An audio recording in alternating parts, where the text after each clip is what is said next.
So, what we're going to do today, as long as my voice is still doing okay and I don't go into a coughing spasm, You're afraid of the jerks. I mean, I don't think I'm going to have a seizure or anything, but Don't do that. you never know. All right, well, let's just start with our catechism first. Everybody rise.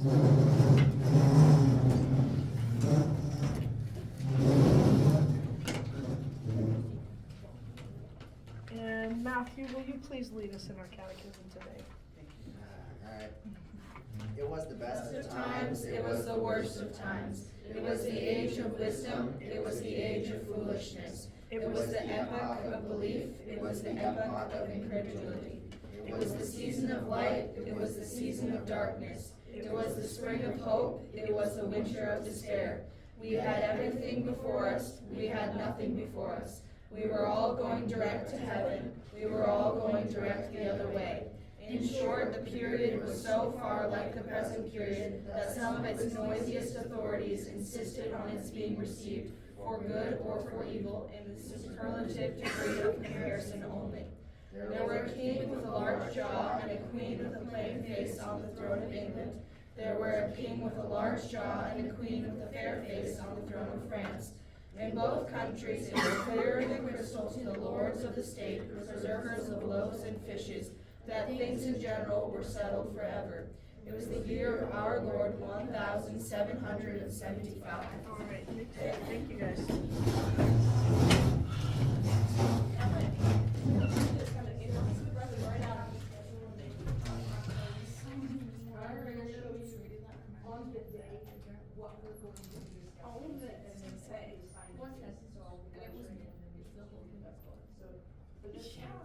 By the time you guys come back, you'll have read through chapter 27.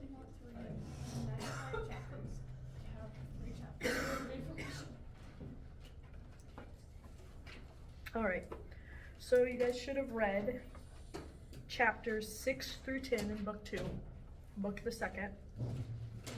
We start off in chapter 6 called Hundreds of People. It's 4 months later, so we keep skipping forward. This is just 4 months later. It's not a lot of time later like the last one. So what's the setup here? Where are we? Because we need to try to remember what this is about and where we start. Mr. Laurie is walking to Dr. Minette's house. In Soho. And this is where Dr. Manette and Lucy and Miss Pross live, right? And there's something that's different about this setup, about the description of like the day and the street and just the atmosphere. What's different about this?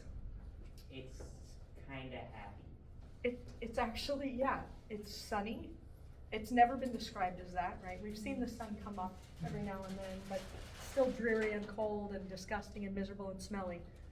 But now, he's talking about it as it's sunny streets, it's a fine Sunday. It's a quiet street corner, a sunny part of the doctor's life and Mr. Laurie's life, and we go to a quainter corner where a pleasant little vista of the street had a congenial air of retirement on it. So this is calm. You don't have a bunch of people running around in the street who are trying to sip up wine out of muddy puddles. It actually looks nice. He describes the trees. Right? He keeps coming back to how sunny it is. And we all know that this is symbolic. And so we have Miss Lucy sitting down, and what does she hear outside that catches her attention? It kind of seems unassuming. Yeah, there's a bunch of, hundreds of people, right? That's what the chapter is titled. She hears a bunch of people walking around. She hears the footsteps, and she thinks what? I don't know. Whoa. It is near the end of the chapter. Not quite. She thinks that maybe some of these people are going to be coming in and out of their lives. And as I've told you, it's not just random that he throws it in there. It seems like a really insignificant thing, like who cares, it's people outside. But this is going to be foreshadowing. There actually are a lot of people in this book who come in and out. We have a lot of characters. We have certain main protagonists and main villains, but as you've seen, if you read these few chapters, we have one in particular, a villain who's introduced, and he's gone pretty quickly, just within a few chapters, okay? Because the bigger picture is not really the characters necessarily, it's these events throughout history.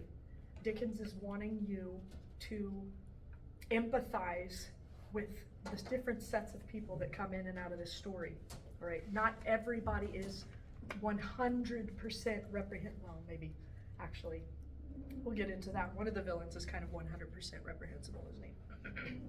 All right, so we're gonna sum up chapter 6. We have, once again, a golden thread, which is Lucy. She's the golden thread running throughout this entire book. We've already mentioned several examples in the book where she is a golden thread to them, and in a way resurrects them and calls them to life. Who have we seen so far? This was one of your questions on your quiz. One for sure we know was recalled to life. Huh? Her dad, Dr. Manette. Charles Darnay. Charles Darnay, yeah, for sure. He was about to die. Mr. Lorry. Mr. Lorry. It's a smaller one, but definitely Mr. Lorry began feeling all these feelings suddenly, remembering his past. Who else? Sydney Carton. Sydney Carton, who is our jackal. Anybody else? I don't know, you can all say her Mrs. Pross. Mrs. Pross. She was all up in arms. She was acting just wildly because she's her protector. Marie. I keep wanting to call Lucy Marie. Lucy? Lucy, in a way, yeah, in a way, she's also recalled to life, but her life is about to change as well because remember, she was very sheltered, right? She is the beacon of hope and light in this book in a world that's completely dark and dreary and disgusting, and there's crime and there's death and executions. And we see Lucy, who's just this embodiment of hope. Is that why their street is so nice? Because she lives on it? I think also there might be something too. She's not just a mere peasant. Right. She's not just a mere peasant either. We're going to see there's really two sets of people that are mainly discussed during the French Revolution, and that's going to be your peasants and your aristocrats, right? We talked about this, the feudal system, and how the peasants hated the feudal system, and this was one of the reasons that set off the French Revolution. But also there's this whole middle class group of people who are kind of getting left out. They have no representation. They're just right in the middle of everything, and it's not going well for them either. It's another reason that set off the French Revolution. Nobody feels, at least not the lower classes of people, feel like they're getting, they feel like they're getting the short end of the stick in a lot of ways, and in a lot of ways they are, and that's what it talks about in our catechism, preserves of loaves and fishes. If I just throw some crumbs to the poor people, they'll be happy. If I just provide them with entertainment, they'll forget that they're kind of the peons that we can step on and we can go on living our lives. We're going to see that in the next following few chapters. So we have Lucy. She's affecting everybody that she comes into contact with because she is the golden thread. And we have now Darnay and Carton, and both of them are vying for Lucy's hand in marriage. Even though Carton in the last chapter, Lucy, she's nothing. She's not beautiful. She's a doll. She's a golden-haired doll. And yet here he's coming around all the time, and he's talking to Dr. Manette and Mrs. Manette. And we're going to move on to chapter 7. I don't want to spend too much time on that. I think it would be best if I hit the main points in these and then maybe give you guys some time to read on your own. Yes? I'm sorry, but you said Mrs. Manette? Miss Manette, my bad. Miss Manette. You can say Mrs. if it's M-I-S-S-E-S. Mrs. All right. chapter 7. We jump over to Paris. Okay, this is kind of a back and forth, but it's important. This is very important. Who do we have who's living in Paris right now that this is focusing on? Monsieur? The monkey. The Marquis. And it's Marquis, not Marquis. I mean, unless you want to pronounce it like people here say Marquis, I think. It is Marquis. It is Marquis. The Marquis. The S is silent. Saint-Evremont. Evremont. And that's something we're going to discuss here in just a second. So, it describes his home, his hotel, and what do you notice about the way that it's described, other than being very lavish? They portray him as like God for some reason. Yeah, well, he for sure seems to think that he is, right? We have his sanctuary of sanctuaries, the holiest of holiestes, to the crowd of worshipers in the suite of rooms without. So he's not just wealthy. He has this sense of entitlement, and he wields it, and not in a nice way, as we'll see. So there's multiple references throughout that even he replaces his own title with God in Scripture. I think it's, let's see, 1, 2, 3, 4, the 4th paragraph, right there at the bottom. The earth and the fullness thereof are mine, saith Monsignor. It's supposed to be saith the Lord, or Yahweh, which is the name for God. And he's replaced it with his own title. Wow. So yeah, we He's not a nice person. have kind of the embodiment of a lot of the aristocrats back then that, well, I'm meant to be here. I've been ordained by God to be in this position, right? We talked about one of the reasons for the French Revolution kicking off was that the lay people no longer saw royalty as being divinely ordained. And so you have this disconnect from reality. He lives in his own little world. He thinks of himself as almost like God to these people. They don't matter. Their lives don't matter whatsoever. As long as they're obeying, I'm all that matters. The only one I care about is me. And we even have him described as being someone who used his own sister she had become a nun, right? And he takes her out of where she had wanted to be, her calling, and then he sells her off to a tax collector for lords, is what a farmer general is. He sells her off to be married to him, to kind of make a deal with him, the wealthy, keeping ties with the wealthy here. And he didn't care that that's not what she wanted whatsoever. He saw an opportunity to use her, and he did. So no one likes him, not even his own wife. She doesn't have any respect for him, other than I'm sure she's happy with the money.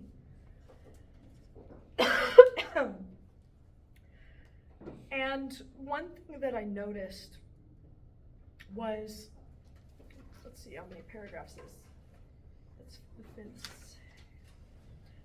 In the 6th, 7th paragraph, really, really long paragraph, we have the philosophers who are mentioned and how they've created, let's see, it says unbelieving philosophers who were remodeling the world with words and making card towers of Babel to scale the skies with. What is that talking about? We mentioned philosophers as another reason for the French Revolution. You have something? No. I thought you had a pen raised, like you know. What is this talking about? What was one of the reasons for the French Revolution when it came to philosophers? They made people doubt and stuff. Yeah. They put ideas of basically how, I forget, but it's like, it's not fair how they're living such lavish lives. We're Right. living these. Which, I mean, is true. There's some injustice going on, right? That's certainly true. But it's like they wanted to tear out the foundation that they had, which maybe not a good foundation. But if you tear out that foundation and you haven't replaced it with another, you're just telling the people all these problems that are wrong and everybody's being pulled in every different direction. You have no foundation. You have no unification. You have chaos, and you have all the recipe for war, or in this case, revolt. So we have a card tower, or many card towers of Babel, which they were, what happened to the people at Babel? The languages got changed, and they were scattered over the sea. They literally had nothing in common. If you don't have a common language, you have nothing in common. Okay, you can't be unified as a nation like that, right? They couldn't speak to each other. They're dispersed. Well, in this case, this seems to be what we have going on in France. Philosophers are pulling people in every different direction, offering all kinds of different solutions, but nobody is unified in one way or another. It's created a lot of cults, and you just have unrest and no solid one-size-fits-all solution for anybody. You might see a lot of that going on today, in a way. I also thought that this was kind of similar to Victor Frankenstein. You guys had Frankenstein, right? I don't know if you remember anything from that. I hope so. I do, unfortunately. But they thought, the enlightened ones, they assumed that they could replace God with their own moral system. We don't need God anymore. God is dead. Nietzsche, I think, said that. God is dead. We have our own way of doing things. We have our own moral system. We don't need that anymore. And what happens when you do that in a society? It crumbles. Well then, yeah, who says? Who's right? By whose standard? By what standard, right? That led to the Holocaust. It's led to every atrocity, right? When we assume that we have the right to make these moral oughts outside of what God says is true, then this is what you end up with. Humans, fallible humans, who get to say what's right and wrong, and nobody's going to agree on everything. And then you've got people saying, well, why are you the judge? Why do you get to decide? All right, so we have this picture of extravagance. We have a false youth and beauty. It talks about how the women, they'll keep away the little children until they're older. They'll send them off to nursemaids, and they won't have them come out. They hide them away. And yet the older women come in and they try to act like young women. They want to preserve their youth. And so we have this false sense of beauty, and they're despising the youth, although they want it for themselves. Maybe that's part of the reason why they despise the youth. Yeah, envious, jealousy. That's good insight there. So, looking at my notes here, we have these unnatural members of the French upper class that are so disconnected from reality, they cannot in any way sympathize with the lower class. And they've placed themselves at the center of the world above God and above vocation. They don't even have anything to do. They don't work or do anything. They just party. And then we have gentlemen who have no idea how to be military or civil officers, and women of the ruling class cared nothing for motherhood. These are two things that, in a way, that God has called us to do. The men are supposed to provide and protect, right? These women are supposed to nurture. And we have both despising their vocation. So we have this, we still have them feigning it though, pretending to be that thing. And we have this stolen valor and a feigned nobility with the men. They're dressing up like officers, yet they've accomplished nothing. And we have them wanting the honor and the benefits that come with that, but then not wanting the responsibility of it. All right, so what then happens with, well, I'll put it this way.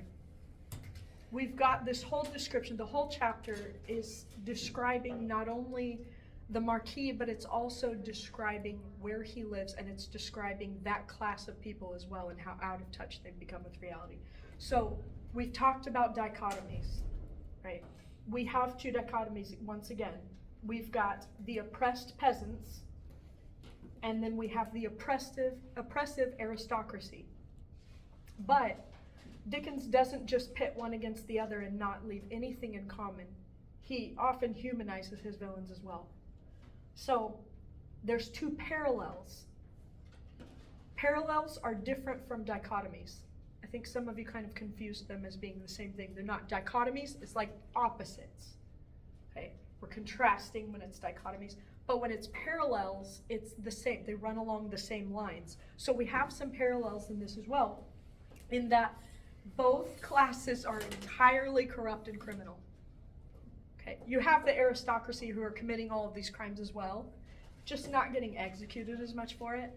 And then you have all these lay people who are committing all of these crimes, maybe even seemingly lesser crimes, and they're all getting their heads chopped off and placed on that archway, temple bar. What was it? With like, kneel before. Yeah, kneel before like nun. The monks, yeah, Yeah. right? At like, what was it? Burned 70 alive. yards? Yeah, something like that, like almost a football field. In the rain, in the mud, Probably a little bit foggy too. probably smelly as well. All right, so moving on to chapter 8. No tongue or hands. Monsignor in the country. Okay, so here we have the Marquis traveling from Paris to his country estate. And I want to look at the word that his surname, Evlemont. What does that sound like to you? I don't know if any of you know any French whatsoever, but in this case it doesn't really matter. Evlemont? Everyone? It sounds like it sounds like, Flame? huh? Fire? Like flame? Not quite, no. Evle is not a French word that I know of. And Dickens made this word up for a specific reason. Monde means world. You think of like mundo or mund or something like that. Mundi. Is it like a ruler? Mundi in Latin. That's right. In Latin. Okay. Is it like ruler of the world or something like that? No, it just means every man. Like mankind. Okay. Evlemond is supposed to sound like every man. It's a made up word that's supposed to sound French but also sound like the word every man. Okay, so what is Dickens trying to convey with that surname? That everybody can die. Everybody can die, everybody does die. However, he's trying to convey something with it.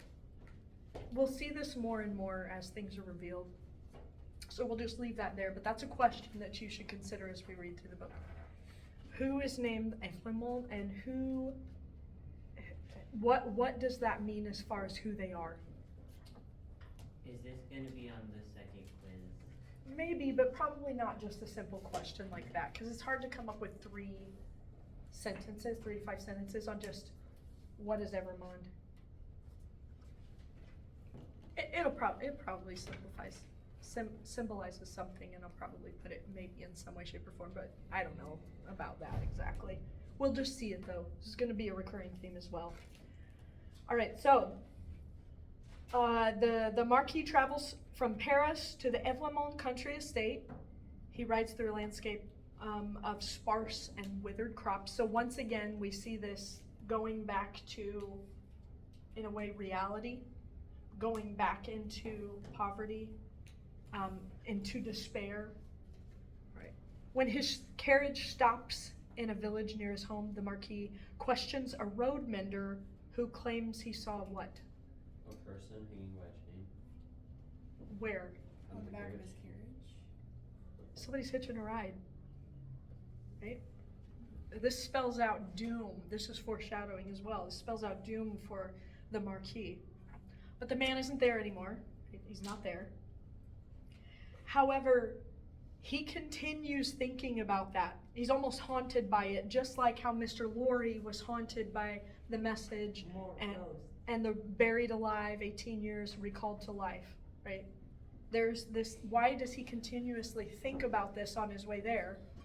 Yet he encounters a woman who stops him at the graveyard and begs him for what? A tombstone for her husband. Just a grave marker for her husband. And what does he do? Rides away. He rides away. Does not care. He's not gonna waste his time with that. Why should he? Maybe if she had been born into better blood, then she would be able to afford a tombstone. Yeah, it's her fault, obviously. It's not like divinely ordained that she should have those things, right? So he ignores her. He continues on to the chateau, but he continuously thinks about that, about his own, something that might involve him, but not this poor widow who's probably going to die. If she can't beg, she'll probably die because she has no one to provide for her. She can't even afford a tombstone. She's probably cannot afford her next meal. He asks if Monsieur Charles has arrived from England yet. Who is this? Charles Darnay. Charles Darnay. Why then is he asking about Monsieur Charles? Because he's his nephew. It's his nephew. Why doesn't he have that same title and last name? We're kind of jumping forward a little bit, right? All right. So we have him waiting for Charles, his nephew. And then we have, let's see, the Marquis only concerning himself about his own interests, but has a very ominous foreboding that is happening here. He's very, very interested in who was this man how dare someone ride along my carriage? Who is this person? I want them found. Why would he want them found? Punishment. Yeah, probably. I mean, considering the things that happen in the next few chapters, probably execution. That's deserving of execution. You've defiled my carriage. Wait, wasn't he like trying to hang himself off the back of the carriage? Because one of the peasants describes what he looks like, and he says like the peasant went like this. It was Yeah, I thought weird. the guy that was like carried by the chain died. Yeah, I thought he was literally hung. He Yeah, wasn't. like, but He it's didn't he was literally die. suffocating. I He's also, don't like, believe he white, literally like died. a ghost. Let's jump forward. All right, once inside the chateau, and it describes his whole mansion as like stone, and it's just completely stone. What might that symbolize? He's cold. about this. It's kind of the outside showing what's on the inside. Because even at the end of this chapter or the next, it describes, him being stone, right? His heart is a stone heart.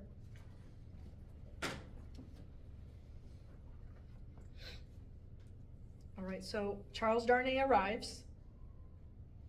The two, they exchange formalities, but it's very clear that neither one of them wants to really be in the presence of the other. And what does Darnay tell his uncle, Marquis? What's the news that he has? Why'd he come to talk to him? Because he was set free from your prison or whatever. He probably heard about that as well, right? He didn't come like he cared, right? But what else does he want to tell him? What news does he want to tell him? No, he already knows that, right? The Marquis already knows. He doesn't tell him. Technically, he doesn't tell him directly about Miss Manette, but he knows. And he even gives a really creepy smile to show that he knows. Yeah. Isn't he coming to like renounce his blood or something? Yes. And do the healing and the professor or whatever? Right. He's coming to renounce the title. That's why he doesn't even go by it anymore, or the name. He's taken on a different name completely. He's living in a different place. Why do you think he chose Darnay as his last name? Does that have like his symbolism of some sort? You know what? Actually, I don't know about the name Darnay. I haven't even looked into that. But I do know the initials are the same as the author. Darn you. I have no idea. Never thought about it. Look that up and then tell us. Yeah, live. Yeah, mine may have been off. Okay. Okay. All right, so he tells his uncle that he wants to renounce all ties to the family. The title that comes along with his inheritance, right? His inheritance as well. Doesn't want anything to do with the chateau, doesn't want anything to do with any of the family. Doesn't want the power, doesn't want the money. Literally just wants to be forgotten. And that's why he takes on a whole new identity. How does the Marquis respond? Just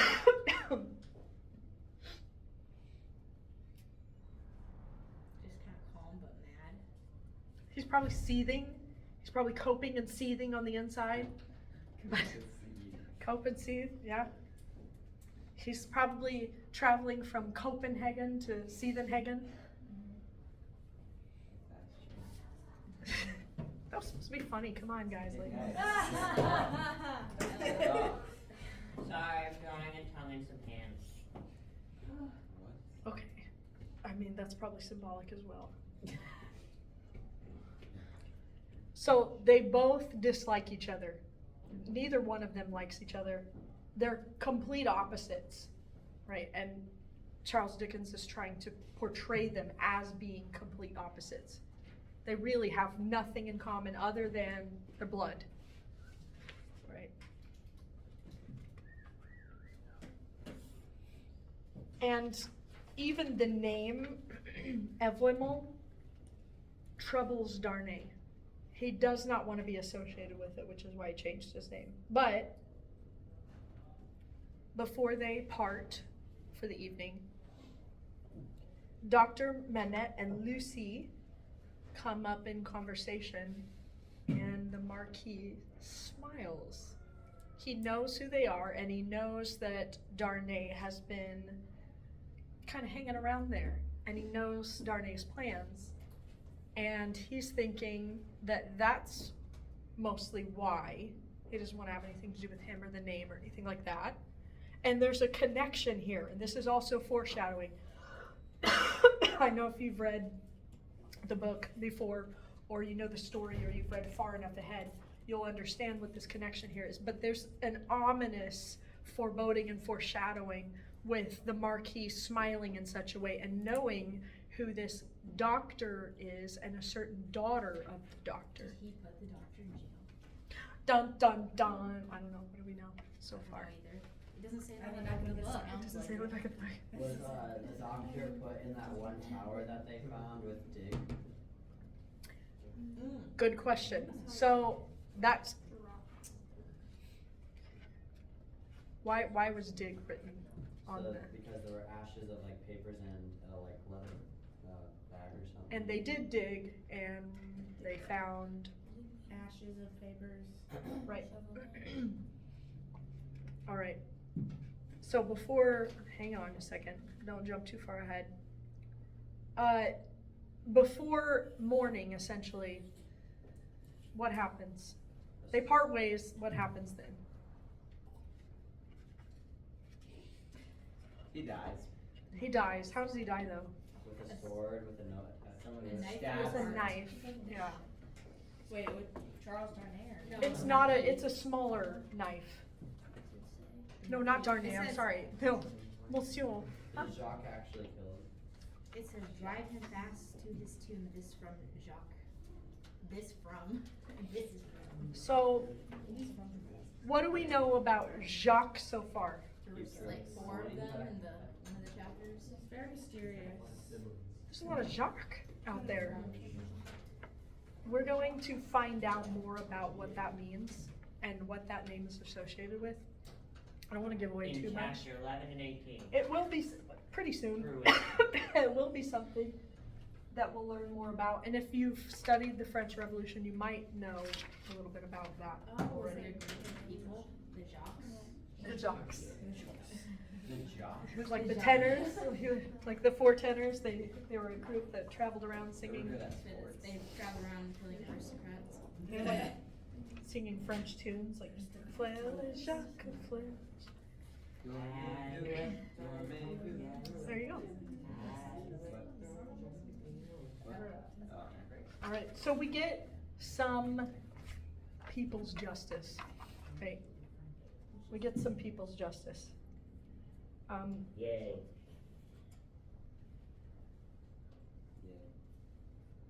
All right, so let's end chapter 9 there. Have a little bit of time left, that'll be good. Oh, let me ask you, because I forgot, why is chapter 9 titled The Gorgon's Head? Oh, the stone Gorgon killed the guy. Who are the Gorgons? If you who have studied Okay, mythology. I got it. So, alright, unless you got it, Grace. Wow. Okay, fine, you can try. No, you first. No, by all means, you first. I didn't see it. Oh, okay. Okay, name one Gorgon. What was that one's name? It's really important. Perseus killed? Medusa. Medusa, she was a Gorgon. There were She 3 turned Gorgon people into sisters. stone. Yes, I Do we can't know remember the the other names two of the names.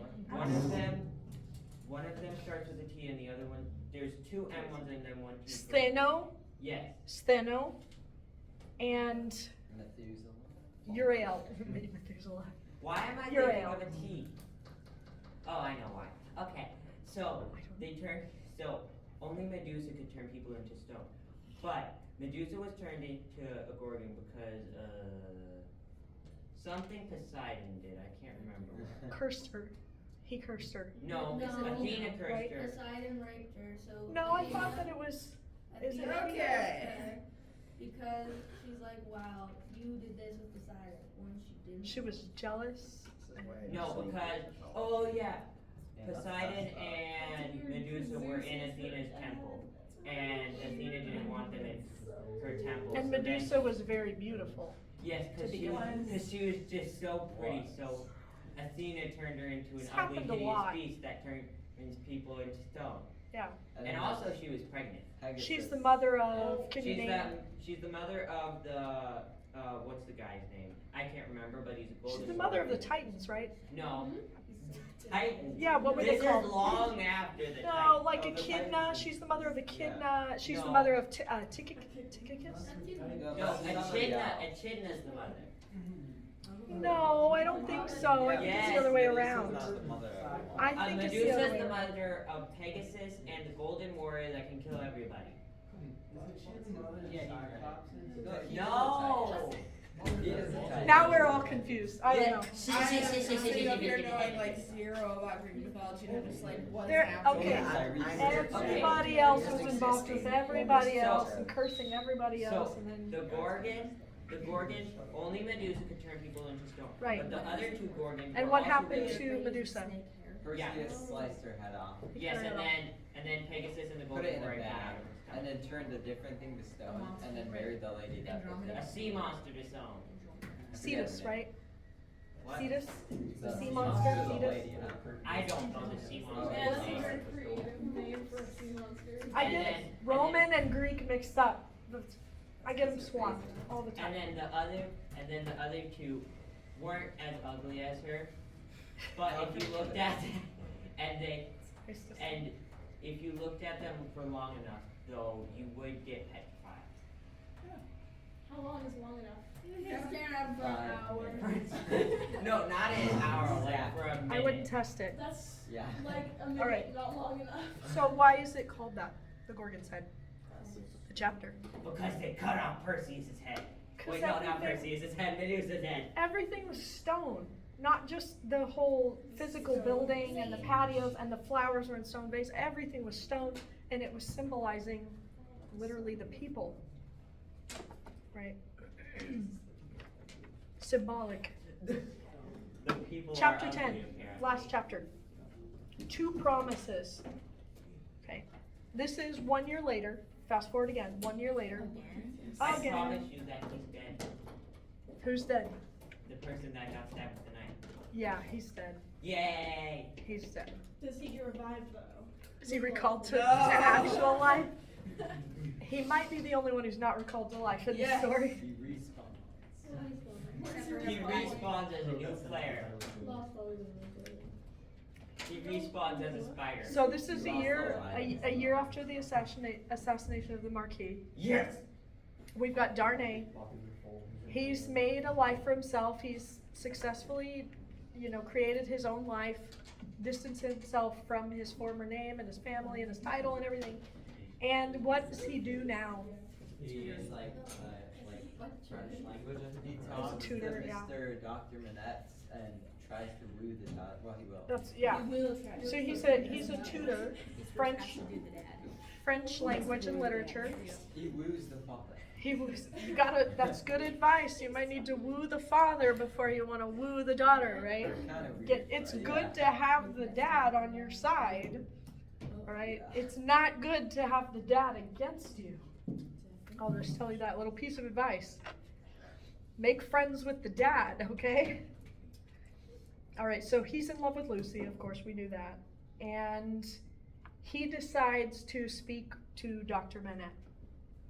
And he tells him, it takes him like 2 hours, but he tells him about all these feelings he's having, and finally he gets to the point and he says what Dr. Manette already knows, that he wants to court Lucy formally and marry her. But he goes to tell him something, and Dr. Manette stops him. What is he wanting to tell him? That is his family background, thrown in prison. Anybody else? Not saying that's wrong. I think she's right. I don't know. I don't know the ending. We I don't think really she's right. quite know exactly yet what he's trying to tell him, but it has something to do with his name. Okay? Which we know what his real name is at Lindwall. He would be Marquis. He would be inheriting that chateau. And yet, Dr. Manette stops him, almost as if he knows what he's about to say, and he tells him what? Do not tell me until you're ready. Tell me the day that you're getting married. Don't tell me right now. Because he doesn't want to stop him from getting married. Right. He can see that Darnay, you can tell through the dialogue it's uncomfortable for the doctor. He seems almost like nervous. Like, yeah, it's great. Come in and sit down. Yeah, let's talk.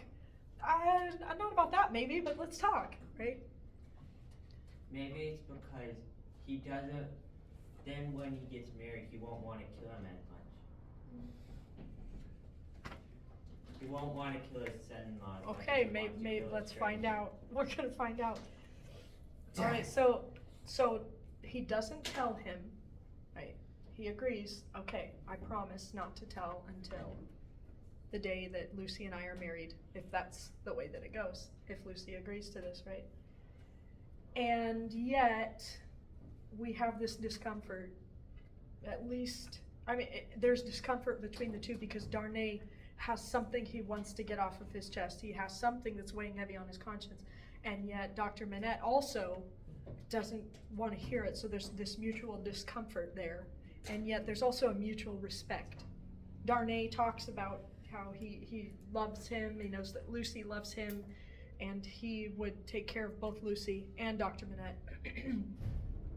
And then we have Dr. Manette, who clearly welcomes him and has been welcoming him around for the past year to have conversations with him and with Lucy, and yet there's something between them. There's a connection that we haven't fleshed out just yet. And so that evening, what does Lucy find? Hammering? Like knocking, sort of? Yeah, she hears hammering, and suddenly she's terrified, right? Because she knows what's happened, what has happened. Shoemaking. Who's hammering? Her dad. Her dad. Why? But is it actually shoes? Decline. He's his making health. shoes again. What is he doing? He's regressing again. But I thought she said, hasn't he not used it up until this point for a long time? Yeah. And she said she found it as usual, right? So, then- no, hold on. That's a separate thing. Hold on. So she hears him hammering. she goes, he is hammering again. He's trying to repress whatever he's going through and feeling, and the way that he does that is by reverting back to making the shoes. Reverting back to that prison of the mind. This is the activity he did when he was in prison, and his mind is still imprisoned whenever he reverts back to this. And it's symbolic as well. He's struggling with something, and it's because of what just happened, this conversation that just happened. And likely doesn't just have to do with, oh my goodness, my little girl's getting married. That's not what it is. There's something very, very traumatic happening here. And yet, she comes to him and she's able to once again recall him to life, right? She does bring him back out of that. At first, he's not quite responding, but she is able to recall him back to life again. Once again, this golden thread. And then he leaves his tools as they were once before. Okay, so he's been doing good. It's almost like a relapse back into this, right? Like almost like an addict. Something has set him off. It's triggered him. He relapsed. She's once again brought him out of that. And now everything's back to usual. Okay. And we're going to find out exactly why. But we're not going to find out right now. We're going to find out the connection between Darnay Eflemont and Dr. Manette. And so I want you to have read chapters 11 through 18 by the time you come back on Tuesday. So write that down if you need to. Chapters 11 through 18 of book 2. We're starting to get into a little more reading. Okay. A little bit. A little more at a time, a little more, a little more, a little more. And I'm pretty sure that's like 200 pages. no, I'm over exaggerating. I think you're exaggerating. You don't have to say over, that's redundant.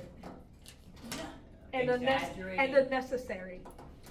Exaggerating is saying like a hand like this picture is incredibly disgusting. Over exaggerating is saying it looks like a horror show. I think they're both exaggerating, and I don't think it's disgusting. I can't even tell what it is, but I hope not. Tongue, guillotine, 2 hands. Okay, maybe it is. Chopped off hands. All right. All coated with blood.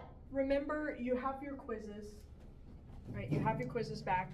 If you do want to get more credit, just go home, take them home, spend a little more time. I'll reread them, and I'll give you a new grade. Okay? With your parent. Do it in front of your parent. Do it in front of your parent then, Mrs. Schaff said. Do it in front of your parent. Show them. This is what I did. Do we have to try and get a new grade? If you're satisfied with your grade, you might not want to, but the grades are, how did he divide up the grading system? It's like 91 or 92 to 100 is an A, is that right? Yeah. Yeah, it's in the syllabus, but his grades. His is So different. Not 90 to 100. Yeah, his is different than the grade that I used last year, but I just went 5 points for each prompt. If you did 3 full sentences, just period, you pretty much got at least 3 points. If you wrote something, you at least got like a couple of points. Okay. If your answer was pretty right and you wrote a couple of sentences, you at least got like 3, maybe 4 points. I tried to give you something for anything that you gave me. And if you go home and you try to correct some things, add some sentences there, you will get extra points. Yes? What if we do worse the second time than we did the first? You can't do worse. You're saying more. You're not gonna do worse. I'm gonna give you extra points based on the extra things that you're saying. Wait, so I can't erase anything I already wrote? Nah, don't erase it. Just add to it. Just write on the back of it. Add to it. Most Well, I mean, I do most have a things little bit. weren't wrong necessarily. There might, just make sure that you've answered all of the questions that are in each prompt. Several prompts had more than one thing that you were supposed to answer. Yeah, Is it because I did a very short sentence? maybe. It might, yeah, if you did a really short sentence and like 3 really short sentences, I'm gonna be like, okay, I only you did get one, some though. credit. I only did one. Creativity. Like for example, the last question, it was to either give an example or examples, because there were multiple examples you could give. I don't care if you gave one example, that's fine, because it called for at least one. But if you only wrote 1 or 2 sentences about it, you're not gonna get full credit. I think several of you did that. So write 3 to 5 Sorry. sentences, and not just, Lucy Manet was golden haired. She is over dramatic. I don't really like her. You gotta give me more than that. I think you're the only person that doesn't really like her. Yeah. I don't not like her. She's not my favorite. Double negative, incorrect grammar. No, just cancel each other. I don't not like her. Yeah, it means I that. do like her. That's what it means. I like her, just she's not my favorite. Who's your favorite? Sydney Carton is my favorite. Really? I think it's probably most people's favorite once you've read the whole book, but I don't want to spoil anything. Don't Because she spoil stuff for married yourself. Lucy Several of you have Carr. spoiled things already for yourself. what's in the back of the book? What's the back say? This is a great book if you don't spoil anything, if you practice discipline and self-control, and you don't spoil anything and you read it all the way through to the end. It's very rewarding. Well, I read the end and it didn't really give you anything, so. It It did gives too. you some. It does give you some. I read the last page. Read when they walk. Don't read the last together. page. It's Don't not, do it's that. not Charles Darnay. The last word of the book is known. I read it. You're only hurting yourself. Yeah, it doesn't really say anything. It's not. No. I have heard it's a sad